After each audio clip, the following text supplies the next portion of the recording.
চট্টগ্রাম বিশ্ববিদ্যালয়ের শিক্ষার্থী ও স্থানীয়দের মধ্যে দফায় দফায় সংঘর্ষের ঘটনায় উপজেলা প্রশাসন ১৪৪ ধারা জারি করেছে। সেখানকার বর্তমান পরিস্থিতি জানাতে সরাসরি যোগ দিচ্ছেন সহকর্মী আজিজা হক পায়েল। পায়েল, সংঘর্ষের মূল কারণ কি ছিল এবং পরিস্থিতি বর্তমানে কেমন দেখছেন, এ বিষয়ে আমাদের জানাবেন।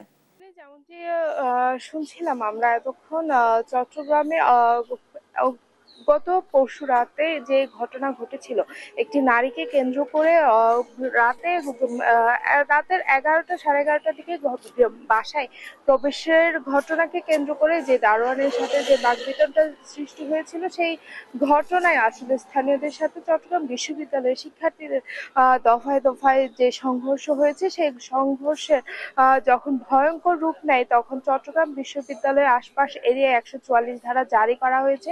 সেই ১৪৪ ধারা জারি করার পর থেকেই চট্টগ্রামে বিশ্ববিদ্যালয়ের অবস্থা কিছুটা উন্নতি হয়েছে। এখন পরিস্থিতি একেবারেই স্বাভাবিক রয়েছে, থমথমে পরিবেশ।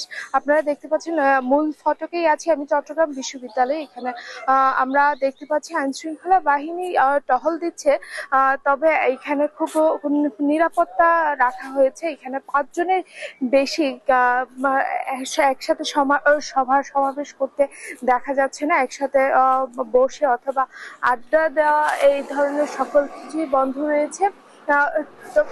এখন পর্যন্ত চট্টগ্রাম বিশ্ববিদ্যালয়ের সকল ক্লাস এবং পরীক্ষা স্থগিত রাখা হয়েছে।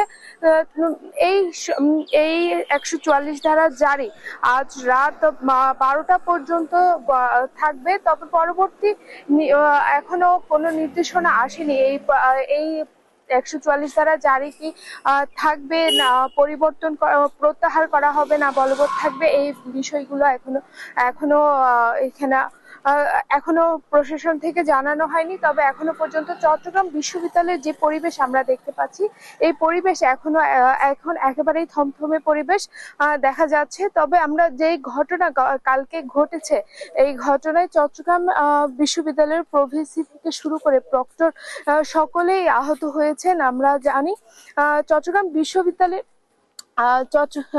যতটুকু আসলে জানতে পেরেছি, প্রায় শতাধিকের উপরে আহত হয়েছে শিক্ষার্থীরা।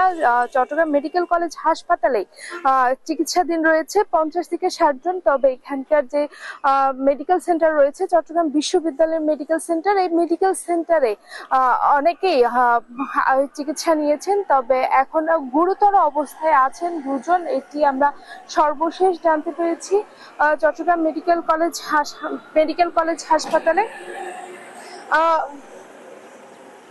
আসলে বুবলি যেটি বলতে চাচ্ছি সেটা হচ্ছে, এখনো পর্যন্ত পরিস্থিতি একেবারে থমথম রয়েছে এবং একটু উত্তেজনাপূর্ণ বলা যায়।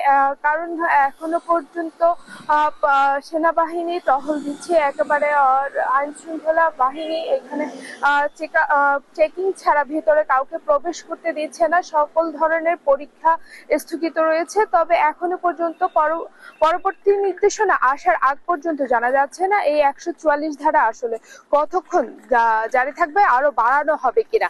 এই ছিল সর্বশেষ আপডেট।